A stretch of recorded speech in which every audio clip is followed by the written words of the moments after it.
Vou chamar para vir conversar com a gente aqui o Rafael. Rafael, senta aqui, por favor. O Rafael tá com a Maria Luísa, tem 6 aninhos. Tudo bem, Maria Luísa? Tudo certinho? Senta aqui com o seu pai, tá bom? Tá me olhando assim, meio, né? Desconfiada. É. Tudo bom? Bom dia. Tudo bom, tudo bom. O Rafael tem uma história do seguinte, eles também se separaram, o casal, e ele acabou ficando com a responsabilidade de cuidar da Maria Luísa. Isso foi uma decisão entre você e sua ex-mulher? Isso, na verdade nós éramos namorados, aí ela engravidou, acabou não dando certo. Até mais ou menos uns 2 anos quase, a Maria Luísa morou com a mãe. Aí ela precisava trabalhar, estudar, e eu tava com uma facilidade em relação a ficar com a Maria Luísa. Acabou que a minha mãe estava se separando do 2º casamento dela. E no meio dessa separação, a princípio ela ia morar com os pais dela, mais próximo dos pais dela que moram em Macaé. E eu conversei com ela, falei, mãe, se ela vier morar comigo, eu vou ter que colocar ela ou num colégio integral, ou pagar uma babá, e você tá indo morar lá perto. Se você quiser vir morar comigo, eu morava sozinho em Niterói, e eu trabalho na Barra. Uhum. Então, essa distância, provavelmente eu ia me mudar junto com a Maria Luísa pra Barra. São mais ou menos uns 40 quilômetros 45 quilômetros, você vai por percorrer, dia. né? Isso aí.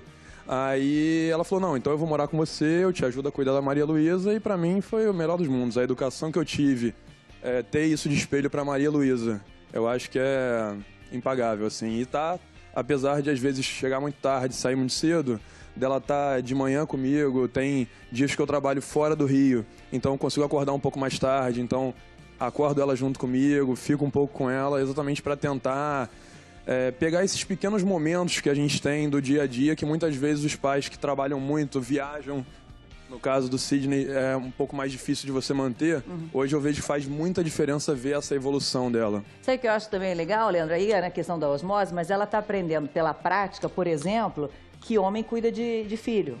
É algo que ela está aprendendo sem que ninguém precise dizer para ela isso. Ela está vendo que tanto a mulher como o pai, a mãe e o pai, podem igualmente criar uma criança. É que não existe, Fátima, não existe modelo, né? Essa ideia de família de margarina, né? Pai e mãe sentados à ponta com 2 filhos, ela não bate mais nem com os dados do IBGE.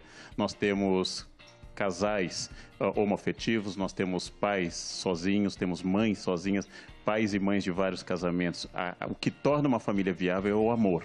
Não é um modelo, não é a moldura, não é a forma prévia. É o amor que torna a família viável. Há famílias que... Há famílias tradicionais que não se amam e há famílias alternativas, entre aspas. Então, não se prendam a moldura. As pessoas sofrem com a essência e não com a existência. Então, eu gostaria que minha família fosse assim. Família é desse jeito. Quanta gente sofre porque não consegue comer com a família no dia 24 de dezembro. Coma com a família dia 23, coma dia 22, coma dia 28, né? O importante é o amor e a refeição em conjunto e não a data específica disso. Nesse livro que o Leandro lançou agora, mais recente, Todos contra Todos, ele mostra um pouco sobre tudo que a gente conversa de tolerância, de respeito, de tudo que a gente sente falta, mas que tudo começa, na verdade, nessa primeira relação, nessa relação familiar, né? É ali que está a base de tudo que a gente vai enfrentar na frente. E é engraçado que tem algumas situações que eu passo por ela que a mesma pessoa que aponta pra mim e fala, caramba, que legal, sua filha mora com você, querendo ou não acaba apontando pro lado da mãe, achando que a mãe simplesmente deixou, e não é uma situação dessa. Tem uma mãe presente, pega todo final de semana, nos finais de semana que tem alguma festa, algum evento, eu acabo ficando com ela, ou viajar para visitar meus parentes. Então, como ele falou, a sociedade hoje mudou. É um modelo diferente e nem todo mundo se adaptou a isso, mas eu vejo que está se adaptando, acho que essas mudanças estão sendo muito válidas. Na verdade, mesmo separados, há uma relação de parceria na criação dela, né? Sim, falam todos os dias, ou pela câmera, ou por telefone. Eu tenho uma relação excelente com ela também. Em relação a isso, não tenho o que falar. E observa uma coisa linda, Fátima, não do discurso, não da retórica, não da forma. Ela entrou um pouco tímida, ela deu a mão ao pai e não soltou mais a mão do pai. Isso é sinal de que o amor deu certo. O corpo está falando, não a retórica, não a forma, né? Ela não soltou mais a mão do pai. Quer dizer, ela encontra segurança quando ela se sente pedir. Isso é família. Isso não é um modelo, isso é a família, é o amor. Eu sempre pensava assim, até que ponto, porque quando a gente tem filho, a gente não sabe até que ponto o que eu estou fazendo, ou o que ele está vendo, o que eles estão vendo, vai ser mais importante do que o que futuramente eles verão e conviverão. Até que ponto o que a gente faz na nossa casa é realmente uma referência futura? Você tem alguma ideia do que peso isso tem nessa balança? Você vai ser relida pelo seu filho em diversas etapas, né? Quando criança, depois quando adolescente, depois mais velho e quando você não estiver mais presente. Porque tanto ele está aprendendo a ser filho, como você nunca foi mãe antes de ser mãe. Sim. Então os dois estão aprendendo. A primeira questão é saber que os dois erram.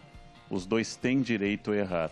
Eu recebo alunos que têm muitas formações e mesmo aqui, variados pais, variadas profissões, mas todos entendem com o tempo que as pessoas tentam acertar, mesmo perdendo por vezes, talvez a paciência, porque todo ser humano é perfectível, ou seja, ele não é perfeito, ele está em processo de elaboração, só termina isso com a morte, não? A relação que eu tenho com a memória do meu pai hoje é diferente da que eu tinha quando eu tinha 15 anos. E isto vai mudar mais vezes ainda ao longo da vida. Então, aceitar essa falha, meu pai não é perfeito, minha mãe não é perfeita, eu não sou perfeito como filho, mas estamos num espaço, numa questão de amor, tentando melhorar. E é forte, tanto que todo psicólogo só fala de pai e mãe, não? Eles não falam da taxa do câmbio, eles não falam da tradução do latim, eles falam de pai e mãe o tempo todo. É sinal de que esse é o eixo que nos ocupa sempre, né? Pai, mãe, família, afetos, a infância e assim por diante.